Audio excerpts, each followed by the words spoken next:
Hello, and welcome to Makers.dev episode number 52. That is the number of weeks in a year. Chris, how's it going? It's going pretty well. This is our first episode after Thanksgiving, so had a bit of a break there, and yeah, feeling pretty good. Yes, took a week off. I don't have a ton to talk about work-related because I have been traveling this entire time since the last episode. So you gave me some very good advice on hiring a personal assistant, pushing that forward because that accomplishes several different goals and would help me have processes in place for talking to customers. Excellent advice, as usual. And I haven't pushed it forward at all. And I could have. I was traveling.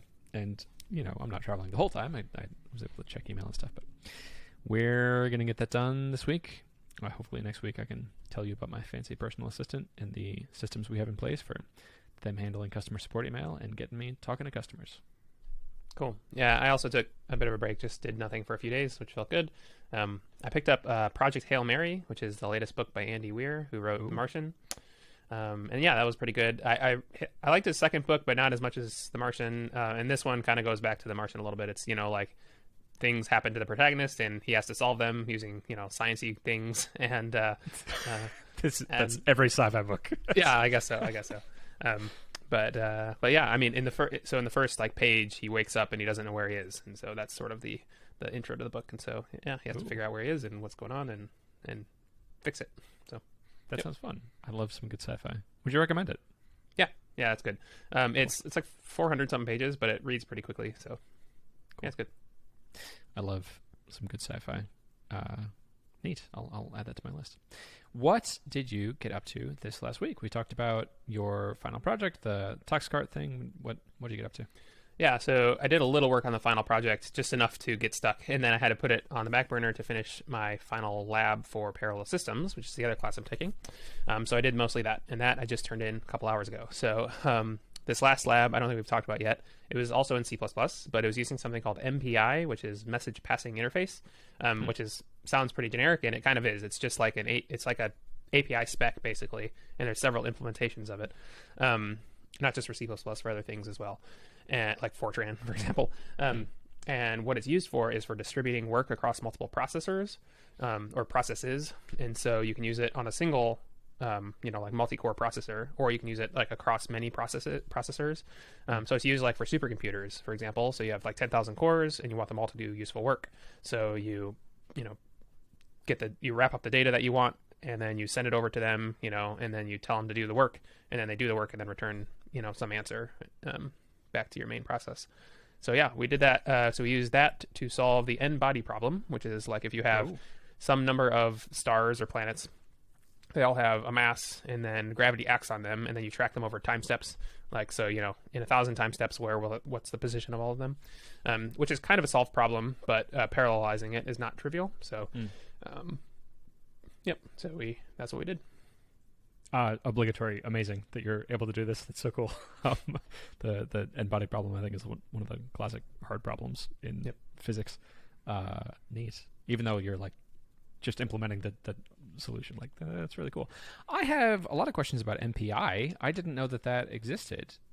It sounds like this is a way for currently running processes to pass data back and forth. I'm imagining like a Redis queue, like in Rails. If you're having background jobs, you can have this asynchronous way of passing data back and forth between different systems. So like, your front-end web interface could spawn a job that then it's just the minimum metadata necessary to be able to run the job, and then that queue is being listened to by another server, which picks up that metadata and is able to actually do the work, and then it passes back the result of the operation. Is that right? Sort of, yeah. So it's actually lower level than that. So you could implement something like Redis with it, but it's also like it just defines primitives like send, receive, broadcast, like stuff like that. Okay. And so you could implement a queue, or you could do it in some other way. Okay, so it's a way for running processes to send arbitrary data to other running processes. Yep. Neat. I didn't know that was a thing. It's like HTTP, but in the lower level than that. It is, yeah. And it reminds me a lot of CUDA, actually, which is probably why we did CUDA first, because with CUDA, you have all these processes, or process like cores, and you know which one you are based on your block in your thread in CUDA. And this one, you know which processor you are based on your rank. So every processor is given a rank from, it's just a number from 0 to number of processors, -1. And so like for what I did, the rank 0 process is like the main process, which like gathers the data and sends it to all the other process, things. And since you know your rank, you can be like, if I'm rank, greater than 0, then I'm a worker and I need to do these steps. If I'm, process 0, then I send the data and collect it back from the workers. Got it. Interesting. I am curious about the type of data you're sending. Could I say something like, here's this big old JSON file of all of my data. I'm going to pass a process just a link, the path to that file and information on where it should start and where it should stop doing this parallel work? Or can I do I pass the entire JSON file, or do I just focus on metadata, I think is my question. Yeah, so in C++ anyway, you have to pass a contiguous block of memory of a certain size. So it's like, think fixed length arrays. So if you took your JSON file, turned it into a fixed length array of C++, so it has to be same type, or you could put it into like an array of chars. So if you're just doing like bytes, put it into an array of bytes, and then you send the whole array of bytes over. So it's up to you whether you send the whole array with like start and end indexes, or if you send like just a chunk of the array or whatever. You just send, I am sending you this data and this much of it, and then send it. And that's it. The only criteria is the memory block that I'm sending has to be sufficient for the subprocess to be able to do its work. Right. And I guess you could get creative of, you could send a memory block that is a URL, and then the subprocess has to download a file and then do the work on it. Sure, yeah, you could do that. Yeah, if you want. Okay. Yeah, you want to so for this one in particular, we have to to solve the n-body problem so the algorithm we were using is called Barnes Hut. So n-body problem is really n squared for brute force. There's a type called Barnes Hut, which is n log n. There are other types as well, but so we were using that one. And a part of that, you create like this tree of planets, basically, based on how far away they are from each other. Okay. And you somehow have to get either the whole tree or part of the tree to another process. And so it's kind of up to you whether you send the whole tree or you send just part of the tree, and how you break that up. Sending the whole tree is easy because you just send the whole thing, but there's some communication overhead because it's actually sending bytes, over a socket. I think I actually don't even know what it uses. Probably like a Unix socket to the other processor. So you have to watch your sending time if you send the whole thing. That's surprising that it's sending any data, because this is running on the same machine. It's just passing between cores, and presumably the cores have this access to the same memory. Yeah, so it's designed to go across multiple processors, and so it doesn't know that they're on the same machine. Like they could be across, like in a supercomputer, they could be distributed across, like 10,000 processors on multiple chips, that don't share any RAM. Interesting. So when I pass a block of memory, I'm not passing a reference to that block of memory. I'm passing the data in that block, and then that data is copied. Oh, that's disappointing. Yeah. Now, I would think you could do some really clever things with, like, if every core is acting on the same chunks of memory, you could get creative and fast. So yeah, you could actually. I didn't explore that with my thing, but since I do know that these are all running on the same actual processor, just with multiple cores, then as long as I allocate memory like in the actual RAM and not in cache or whatever, then you could just share an address to that. So you could have done that, I suppose. Okay. But that also kind of wasn't part of the lab. The lab was like to try to figure out how it's normally used, which is not like that. So that's fair. That makes sense. And the easiest thing to do would just be every subprocess gets a copy of the entire tree. That's the easiest thing, yeah. Okay. And then it returns the entire tree. So when I imagine you have to implement a listener in the main process for messages coming back after the subprocesses are done. Yep. Am I using the right terms? The main process and the subprocess? Okay. Yeah. They're all, according to MPI, they're all like siblings, but I just designated the 0 one as the primary one, and all the rest is workers. But yeah, exactly. So it sends, the easiest way to do it, which is how I did it, is just in order send the data to each process, and then in order listen for the response from each process. So that's the easiest way. There are asynchronous ways to send and receive. That gets a lot more complicated because then you need like asynchronous listeners and stuff. Yep. Neat. How cool that there's a HTTP communication layer at that super low level. I didn't know that existed. I don't know when I would ever use that, but that's cool to know that that exists. I think if I was ever trying to solve the problem, I might like write data to files, or I might go to a database. I might actually like use Redis on my local machine and then just pass the data like that. MPI, I guess, is a system level protocol, so there would be like a Ruby API for talking in MPI. Yeah, I actually didn't. Let's see, Ruby MPI. Let's see if that exists. It does exist. Cool. So that's kind of cool. Yeah. When after having used this and solved the problem with it, when would you reach for this tool? What sort of problem?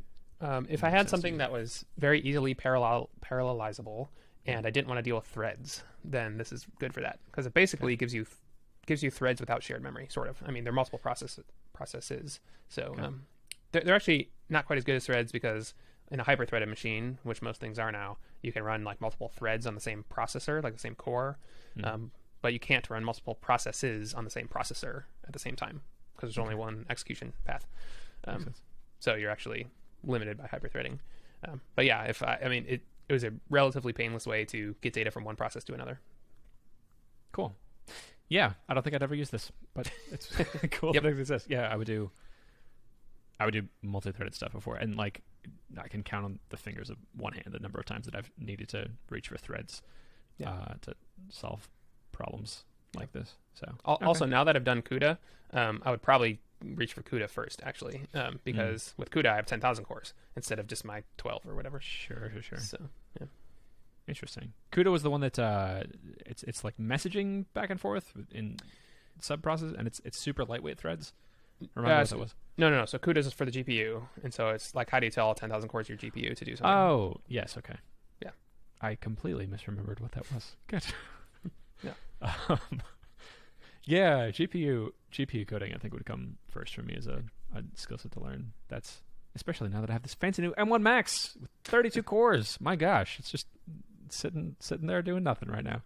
I kind of use it for some video editing thing for my robot that edits this podcast, but I'd like to be using that more. Neat. What else? I have in my notes Project Hail Mary. What, tell me about that. Yeah, that was the book that I talked about early. So that was yes, that's right. That's right. Okay, yes, those are all my notes then for stuff with you. I'd like to give you an update on a new segment of Makers with Dev called "Dude, Where's My Car?" Oh yes, where's your car? The current answer is I don't know. I don't know where my car is. I have sent a certified letter. I sent it through lob.com, and at first I was like, this is great. I have this cheeky way to send certified letters. I just upload this PDF and say what the address is, and then it gets sent, and so much easier than going to the post office. But then it took them like 3 or 4 days to send it, so then that's an extra 3 or 4 days before the 10 days that I need them to... I need her to receive the letter or delivery to be attempted, and then I need 10 days to pass before I can talk to the police about this and they care. So that added another 4 days to that process. And then it got sent from like Atlanta or something, so that took an extra couple days to get there. So I'm currently on day 7 of when delivery was attempted, and the certified letters got returned to me for 2 of the 3 addresses that I had from her, and the third one was in a different state, so she's probably not there.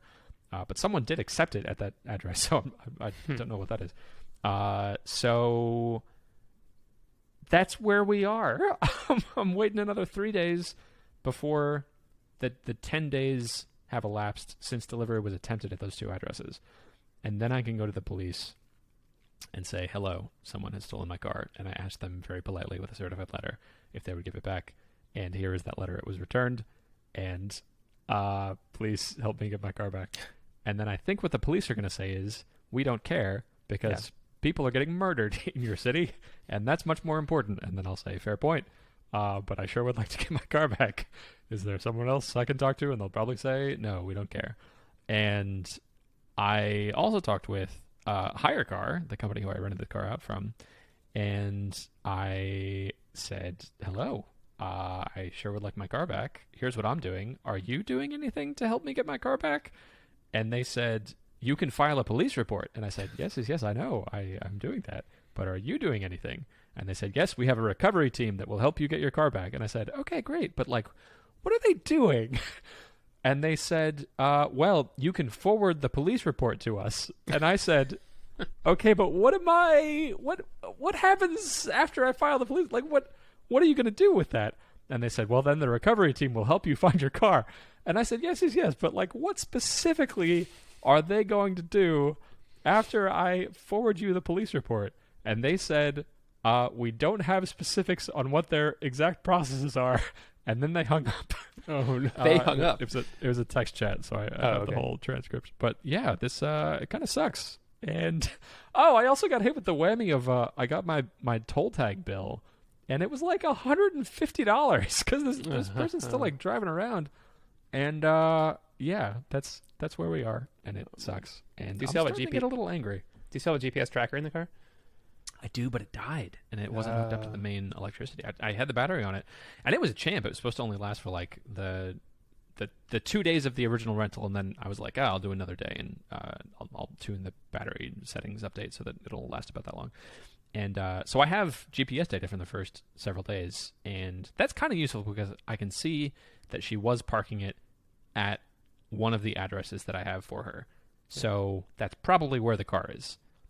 And then it died. And I think if I do this in the future, I would hook that up to the main electrical system of the car. And also they have that type of tracker can also have a remote shut off for the car. Right. And I think the way that works is you put it in the fuse box, and then it can shut the fuse off, so it can just like disable the starter of your car. So I could remotely make it so that the car doesn't start. And if I had that would feel much more useful, because then, the first time the car is an hour late, I say, hello, your car is off. I'm coming to pick it up unless you, and charge you for the extra pickup cost unless you send me more money, and then your car will work again. Yeah, that's where we are. That's what we're doing. Yeah, this is another reason to do digital products, I think. They're so much easier. Yeah, man, that's a really big takeaway I'm taking from this. Of like, yeah, it was cool that I made $400 in a couple days from this car, and I've just been hunting for ways to turn money into more money. Like, I've really struggled in reinvesting in my business just because I'm just a little baby spender in business expenses. Like, this personal assistant's going to be one of the first major things that I've done. But this is not worth it. This is not a good answer, and I don't think real estate is either. So I think the answer is I need to figure out how to spend money on my business, and going through experiments like this has helped me feel revitalized in that like there's not really an easy way to spend money to make more money. That's kind of like what stocks are, is admitting that like I don't know how to spend this money to turn it into more money. Please, businesses, turn it into more money for me. Give me just a fraction of the money that you're making, because you as a business know how to do that. And I'd like to be able to do that. I'd like to be able to figure out like, okay, I have $5,000. I'm going to turn this $5,000 into more than $5,000, and I'm going to do that by spending it.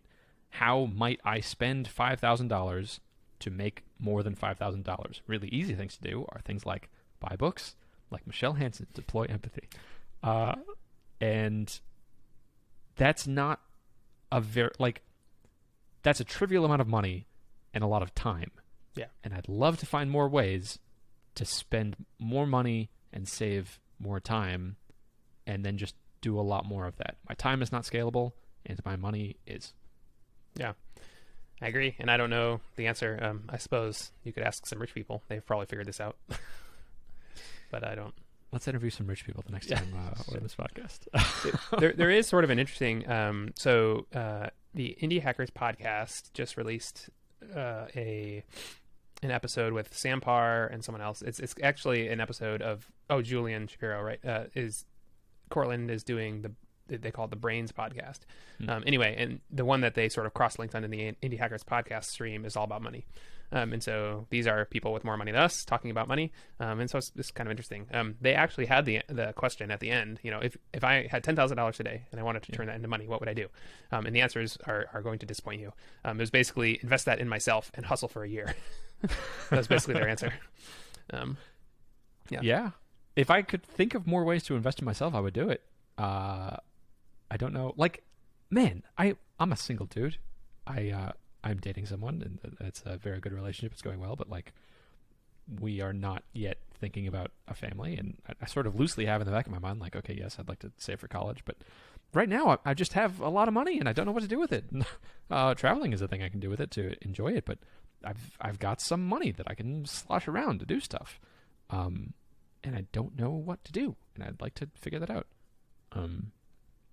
I'll check out the podcast of how to spend more money. But like, yeah, investing in myself. If there was, I think you're doing this very intelligently with this master's program. That's a high quality way to spend money, to be reinvesting in yourself. That's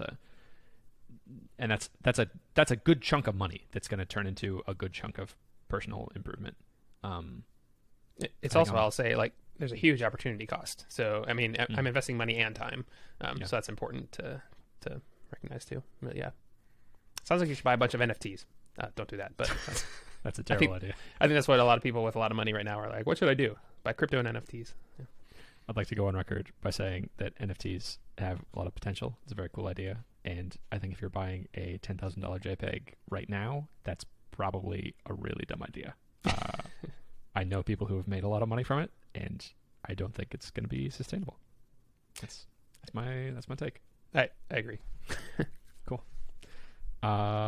Neat. What else? I want to say just a few things about the road trip I took. I went to go visit my aunt in Oklahoma, and we took the Tesla. And the Tesla is such a nice car for road trips, and the Tesla is such a terrible car for road trips. The reason it's great is it's electric and it drives itself. So it's just the easiest experience I've ever had as a driver. You just set it, you're going down the highway, you tap the right stalk twice, and then you're going. And it's, man, it drove 95% of the way. And I just have the basic package. So if I spent another 10 grand for their updated software package, which just seems outrageous, it could also go on and off the highway for me. And in a couple months, it might be able to go end to end. So just like from my door to their door, it could go a little way. That part's great. And then there's all these fun features of, like, if you want to play music, it's such a good in-car entertainment system. The mapping system is great. I love having that huge screen. It's so nice. The bad part is I had to stop for gas or fuel like 6 times more than I would have in a gas-powered car. I think in a gas-powered car for the entire trip, I may have only had to stop for gas once.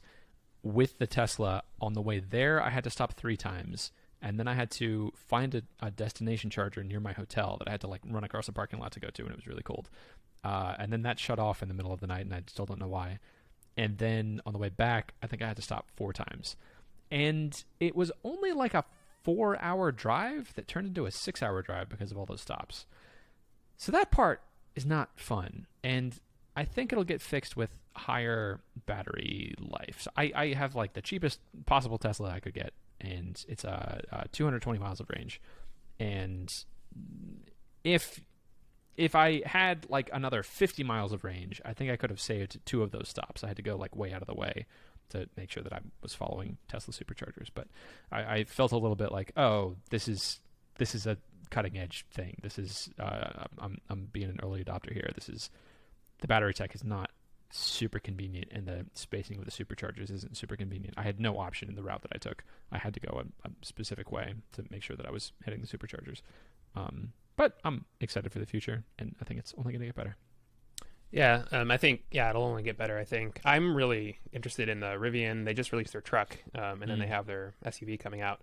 The truck has an option for 400 miles of range, which seems really cool. But they have, I think, 0 chargers right now. They have the idea to build out a network like Tesla's. But, currently it would be a pretty awful experience for a road trip. They do have, you can plug into, like, there's a network of chargers, like just generic chargers everywhere that you can plug into. But that is, so there's a really neat YouTube video. I can't remember who it was by, but they took a gas-powered car, a Tesla, and a non-Tesla electric car.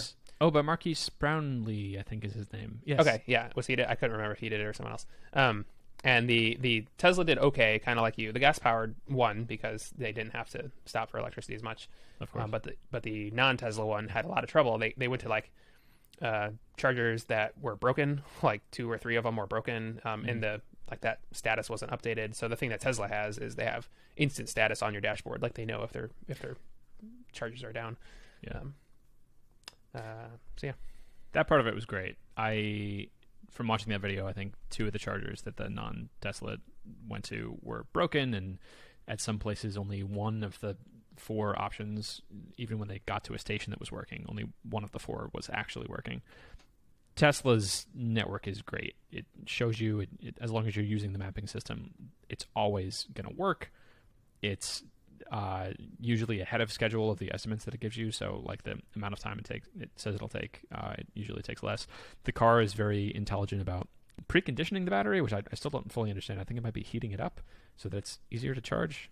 Or would batteries would be easier to charge when they're warm? But batteries like to run at a certain temperature, and so it'll either heat it up or cool it down based on what the outside temperature is. Yeah. Okay, that makes sense. Yeah, so I'll see 45 minutes before actually getting there, it'll say preconditioning the battery for supercharging, and then it's much faster than if it's cold or hot. It also may be rebalancing, actually. If it's preconditioning specifically for charging, it may be rebalancing the things so that it can charge. Like if you have one of your chunks of cells that are depleted, if it charges that with the other cells, then you could charge all the, I don't know what the chunks are called, but all of the chunks at a time. Yeah. Okay. Yeah, and that seems like it would be more efficient because now you can use more bandwidth. I imagine each cell can only charge at a certain rate. Right. So if you have one chunk of batteries that are full and another chunk of batteries that are empty, you can only charge at the rate of one chunk. Whereas if you had 2 chunks that were 50% full, you could charge at the rate of 2 chunks. Yep. Yeah, I hadn't thought about that. That's yeah. So that's probably what it's doing. And I think it'll get there. And if you had something like the Rivian with 500 miles, okay, 400, but yeah, 400. That's a good chunk of driving to do in a day. So you just fully charge your car at your house, and then you do the 400-mile drive. And then once electric cars are more fully adopted, wherever you're going is also going to have an electric charger. So you just get to the place, and then you plug it in at that place, and then it charges overnight, even if it's slow. Okay, great. Now you're charged the next day, and then you drive around to the place, and then you park there again, and you plug your car in, and then when you're going back home, it's fully charged, and you just go all the way back. And now it's easier and faster than a car. But we're in that in between stage where it's not. It's your trips are going to take 20 to 40% longer. But I like it because Teslas are really cool. Yeah. Yeah, I that's another reason I haven't just bought an electric car too. Well, that and it costs a fortune, but our van's working just fine, and I know if I get one, I'll have to worry about that on road trips. So just use the van till it dies, and then there'll be a plethora of options and lots of chargers for me to choose from later. Yeah. We may have talked about this before. Does your van have lane keep assist? No, it's 2013, so it was before kind of all that. Okay. So yeah, it's missing self-driving. But what? For cars that have lane keep assist and adaptive cruise control, you can use I think I've talked about this on the podcast before. You can use a third-party. Yeah, I definitely have a third-party self-driving package called Comma. Yeah. I just installed the Comma 3 on Sarah's car, and that would have been so much more practical to take on this trip because you would have had all the benefits of a gas car and the benefits of self-driving. And Comma's their new device is really interesting because it has a fisheye lens facing you that can also see out of all the windows. So the advantage of the Tesla, I think, is you have 360 cameras, and it's like the 6-camera integrated system.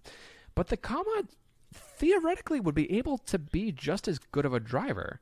It's just about the software, and it's so interesting to me. It's such a clever solution to this problem of how do you get cars to drive themselves, because the Comma's vision is better than a human's vision because it's seeing all around all the time, and it's able to see, I think, further out into the distance. We just have a better processor, and it's kind of in a more central location. You put it on your dashboard, so it's or on the right under your mirror. So from that position, seeing all the way around the car, you would have better vision than a human with a neck looking around with their 2 eyes. And the Comma 3 has 3 different cameras. So it makes me very optimistic about the future of self-driving. I think we're very close to a future where just for a couple $100 or a couple $1,000, you can plop a package in there, and then your car can drive better than you can. That's very exciting. Cool, practical use of machine learning.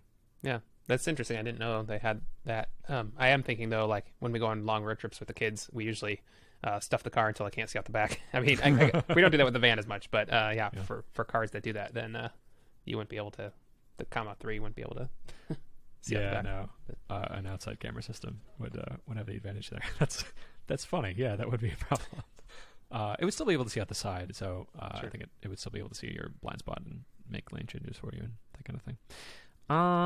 What else? I have two more things I just want to mention. The first is I got to hang out in Barbados for a week with Shai Schechter, the co-founder of WriteMessage.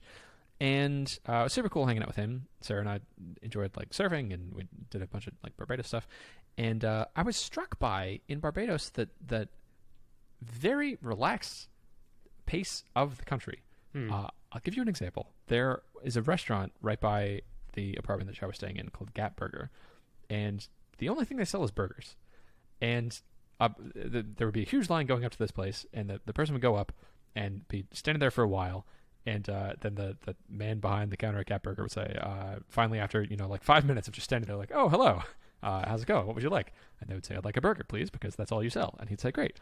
And he would take a burger patty raw and put it on the grill. And he'd be there chatting to him, and he'd cook one side of the patty and cook the other side. And he'd say, "Oh, like what would you like on your burger?" And he'd take the patty and put it on, and he's waiting for the burger to cook, and goes, and "Oh, okay, here we go. Here's your burger.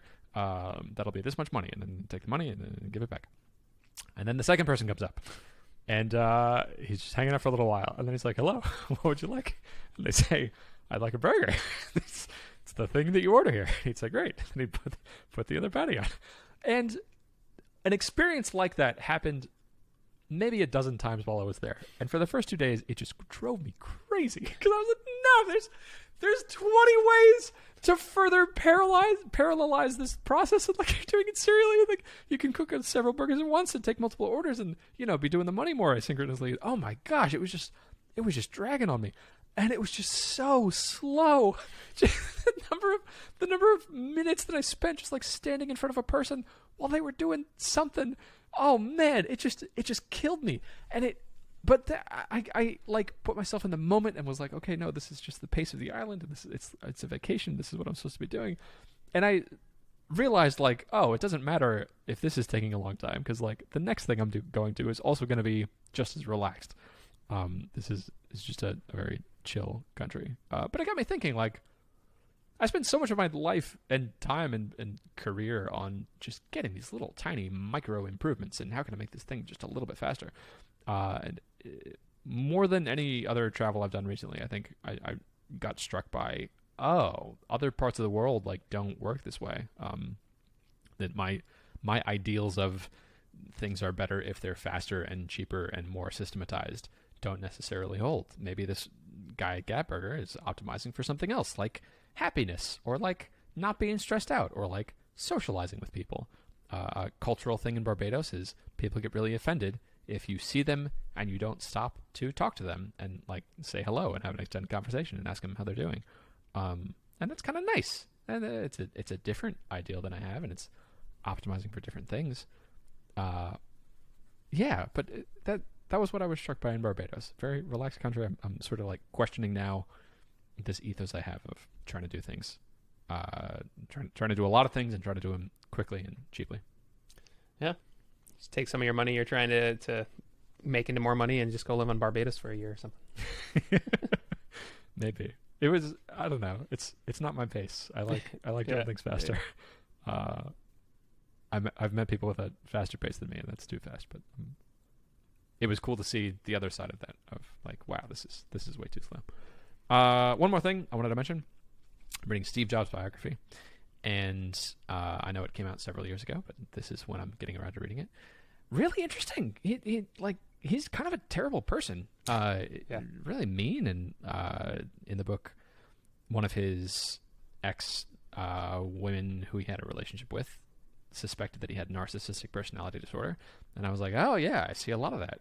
He's got the idealization and devaluation cycles, and the splitting of something is either terrific and fantastic, or it's terrible and awful and it sucks. And there's very little nuance in between there. And reading his story, like he got really fortunate with Apple Computer in the early days, and then kind of stagnated for like a decade. And was doing stuff with Pixar and was doing stuff with Next, and made a ton of money, but like only really entered the public sphere again when he came back to Apple and that's when you get like the iPod and the iBook and the PowerBook, and you get the simplification of the Apple product line. He drew that grid of like professional and consumer and desktop and mobile computing, and okay, those are the 4 products we're going to focus on. All the things that I feel like people know Steve Jobs for happened, after he was 40, and I think that's really cool. That the up until then, I feel like he was a much smaller CEO that had really done like 2 things really well, and had failed at almost everything else.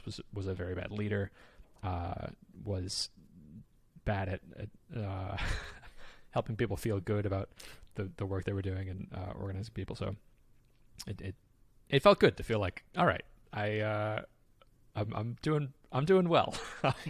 It's the existence of people more successful than me doesn't mean that like that's something I could never get to. But also, more importantly, like don't compare myself to other people. This is a book that I think you read. What were your thoughts about the Steve Jobs biography, if you remember any tidbits? Yeah, I don't know if I read the whole thing or just part of it or something, but I remember bits of it. One thing is like people remember him for Apple, obviously, but he made almost all of his money from Pixar, which is like super interesting. That's right, yeah. And I didn't even know he was involved in Pixar before, hearing some of that. And then like he was ousted from Apple famously, and then he formed Pixar next. And then the only reason he was allowed back into Apple was because he brought Next with him, basically, and that became like so yeah, it's very interesting. Also, have you seen the movie The Pirates of Silicon Valley? Yes. Yeah. That is a great movie that describes the early days of Apple, I think, really well, and Microsoft. And yeah, it's very interesting. He was a terrible person, like by all accounts. So yeah, it is always interesting to sort of read biographies of famous people. I enjoy it. I like to be doing that more. He made his dent in the universe. Yeah. And I was reading it on the plane and started looking around at one point of like how many things can I see that were made by the company that he built and grew. And I saw directly in front of me there were 2 iPhones, and I could tell because of that distinctive notch. And then to my left there was someone listening to something on AirPods, and I couldn't see what device they had, but it was probably an iPhone. And then in front of me to the left there was someone with an iPad watching a movie, I think on Apple TV. Yeah, like wow. And then I was listening to his book on the AirPods. And the phone that I had was like inspired very much by work that he did on the iPhone. He kind of invented that product category. Like, amazing. But also he was a terrible father. I don't know what to think about that. And mismanaged his health and sort of had these woo-woo ideas of he thought that if he ate a vegetarian diet, he didn't need to shower. Not just vegetarian. I think it was like all fruit diet or something like that. How interesting. Yeah. Yeah. It's got me thinking about what success means, especially when contrasted with the Barbadian attitude. I think we get to define what success means for us, and I'm excited to do that this next week by following through with the work that we set out on the last episode of I'm going to push forward my personal assistant. I think that's a very good spot to be spending money to be making more money. Yeah. I think that's a good first step. Yep. I'm also, as you were talking about how he was a terrible person, I was struck how like most billionaires are probably like terrible people in some way or another. So like, Bezos, Musk in some ways is kind of a jerk, is a real jerk. Bill Gates used to be, he was like a real jerk, and then he seemed nice, but it turns out maybe he's actually been a jerk the whole time. I don't know. Yeah. They talk about this in a book called The Psychopath Test, of this idea that our society rewards you for being a jerk. The qualities that, like being a ruthless CEO who's able to just fire people and not care about them, and like that's kind of the quality that you need to be able to make a machine that's going to make the most money. It's kind of the opposite of being successful in Barbados. It's how ruthless can you be, and how mechanistic can you be, and how well can you follow and optimize systems. And it turns out the type of person who's able to do that the best could probably get diagnosed as a psychopath. It's just the reason we don't do that is that they're not directly murdering people. They're like making money and running businesses that give us cool stuff. But it's the same type of person. It's the same diversion from neurotypical brains that can either make you a very successful CEO or makes you a serial murderer. That's crazy. That's funny to think about. I mean, not funny, but it's it's something. That sounds a lot like a psychopath to find that funny, Chris. Cool. That's all I got for this week. That's all I got too. Then I'll see you next week. Goodbye.